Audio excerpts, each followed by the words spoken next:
नमस्कार, मी स्वाती वाघमोडे. माझ्या व्हिडिओमध्ये तुमचं स्वागत आहे. वातावरण बदलल्यानंतर बऱ्याच वेळा लहान मुलं आजारी पडतात.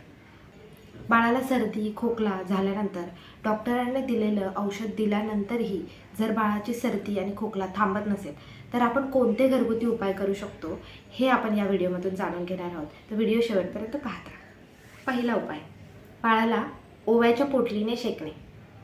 तर सर्वात प्रथम आपण ओव्याची पोटली कशी बनवायची याची प्रोसेस पाहूयात. सर्वात प्रथम पॅन गरम करायला ठेवा. त्यामध्ये 2 ते 3 पाकळ्या लसूण घाला. त्यानंतर 2 ते 3 चमचे ओवा घाला. 1 मोठा चमचा मीठ घाला. हे सर्व मिश्रण तव्यावर व्यवस्थित भाजून घ्या.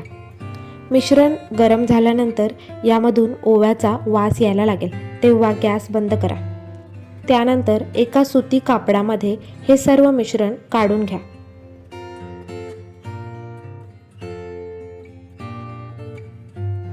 त्यानंतर अशा पद्धतीने पोटली बनवून घ्या. बाळ झोपल्यानंतर तुम्ही या पोटलीचा वास बाळाला द्या. अशा पद्धतीने तुम्ही बाळाच्या नाकाजवळ धरू शकता.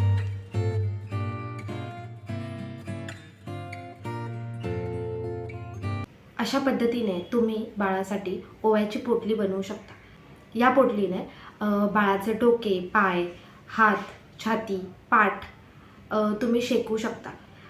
त्यानंतर बाळाला त्याचा वासही देऊ शकता, जेणेकरून बाळाला जी सर्दी किंवा कफ झालेला असतो ते कमी होतं आणि बाळाला बऱ्यापैकी याने आराम मिळतो. सर्वात महत्त्वाची टिप म्हणजे की या पोटलीने शेकताना तुम्ही बाळाची सर्वात जास्त काळजी घ्यायची आहे, जेणेकरून बाळाला भाजणार नाही. कारण ही पोटली गरम असते आणि आपण डायरेक्ट जर बाळाच्या डोक्यावर किंवा हातावर पायावर ठेवलीत तर बाळाला भाजण्याची शक्यता आहे. तर या पोटलीने शेकताना तुम्ही बाळाची व्यवस्थित काळजी घ्या, जेणेकरून बाळाला भाजणार नाही. तुम्ही अशा पद्धतीने गोल गोल ते फिरवायचं आहे, डायरेक्ट असं ठेवायचं नाही. पण जर ती खूप जास्त गरम असेल तर एक दुसरा रुमाल घेऊन तुम्ही त्याच्यावरती अजून एकदा बांधू शकता आणि त्यानंतर बाळासाठी वापरू शकता. कारण कोणताही घरगुती उपाय करण्याआधी बाळाची काळजी ही जास्त महत्त्वाची आहे. दुसरा उपाय, तुम्ही बाळाला लसूण तेलाने मालिश करू शकता.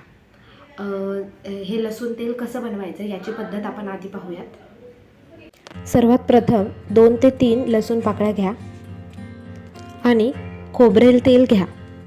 येथे मी पॅराशूटचं खोबरेल तेल घेतलेलं आहे. अशा पद्धतीने लसूण चिरून घ्या. येथे मी तडका देण्यासाठी जे भांडं असतं ते मी गरम करायला ठेवलं आहे. गॅस स्लो ठेवा. त्यानंतर त्यामध्ये थोडंसं खोबरेल तेल घाला. खोबरेल तेल तुम्ही तुमच्या अंदाजाने घेऊ शकता. जवळपास 2 ते 3 चमचे घ्या. ते हळूहळू गरम व्हायला लागेल. त्यानंतर त्यामध्ये लसूण घाला. लसूण व्यवस्थित तडतडू द्या.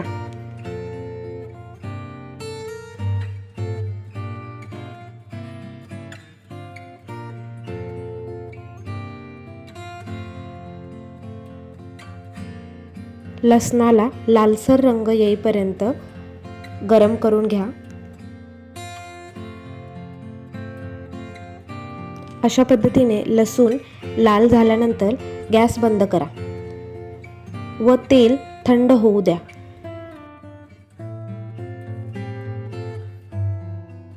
त्यानंतर तेल अशा पद्धतीने एका वाटीमध्ये काढून घ्या व कोमट झाल्यानंतर बाळाला या तेलाने मालिश करा. अशा पद्धतीने तुम्ही लसूण तेल बनवू शकता आणि या तेलाने बाळाची मालिश करू शकता. जवळपास एक 15-20 मिनटं तुम्ही अशी वर्तुळाकार पद्धतीने बाळाच्या पोटावर छातीवर मालिश करा आणि ते 15-20 मिनटानंतर तुम्ही बाळाला आंघोळ घाला. म्हणजे जर तुम्ही दररोज बाळाला सकाळी आंघोळीच्या आधी या तेलाने मालिश केली तर सर्दी खोकला बऱ्यापैकी कमी होतो. महत्त्वाची टिप की जेव्हा तुम्ही बाळाला लसूण तेलाने मालिश कराल किंवा कोणत्याही तेलाने मालिश कराल त्यानंतर बऱ्याच वेळ बाळाला अंघोळ न घालता ठेवू नका. कारण काय होतं, आपण बाळाला तेलाने मालिश करतो, बाळ उघडे असते आणि त्यानंतर हवेच्या संपर्कात आल्यामुळे बाळाला अजून सर्दी खोकला होतो. तर कृपया अंघोळीच्या आधी म्हणजे मालिश केल्यानंतर तुम्ही 15-20 मिनिटात लगेच बाळाला अंघोळ घाला. त्यामुळे बाळाला सर्दी खोकला होणार नाही.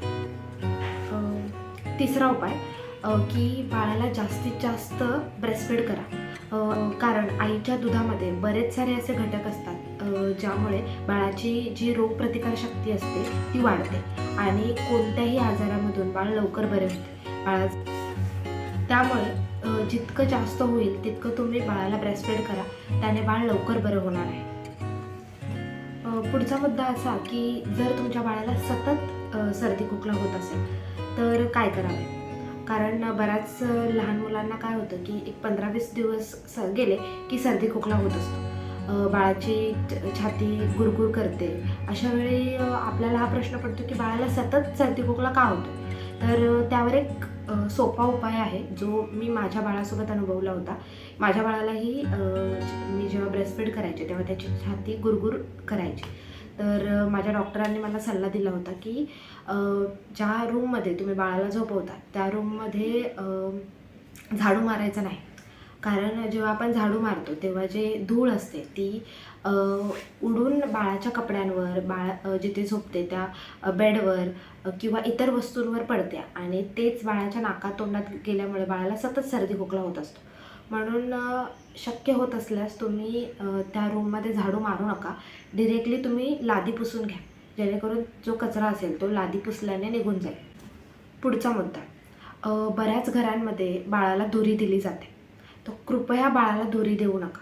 कारण काय होतं, बाळाला जेव्हा आपण धुरी देतो तेव्हा त्या धुराचा बाळाला त्रास होत असतो. कारण बऱ्याच बाळांना ही धुळीची ॲलर्जी असते, धुराची ॲलर्जी असते आणि त्याच्यामुळे काय होतं, बाळाला सतत सर्दी खोकला होण्याचा त्रास होत असतो. त्यामुळे कृपया बाळाला धुरी देऊ नका. किंवा काही बाळांमध्ये असं होतं की ते लहान असतात तेव्हा कोणताही आजार होत नाही, पण जसं मोठे होत जातात तसाच बऱ्याच मुलांना दमा होतो. त्यामुळे प्लीज बाळाला धुरी देणं टाळा. तर हे होते सर्दी खोकल्यावरील काही उपाय. हे उपाय तुम्ही तुमच्या बाळासोबत नक्की करून पहा आणि तुम्हाला कसे वाटले हे कमेंट करून नक्की सांगा. आणि व्हिडिओ आवडला असेल तर प्लीज चॅनलला सबस्क्राईब करा, व्हिडिओला लाईक करा, शेअर करा. धन्यवाद.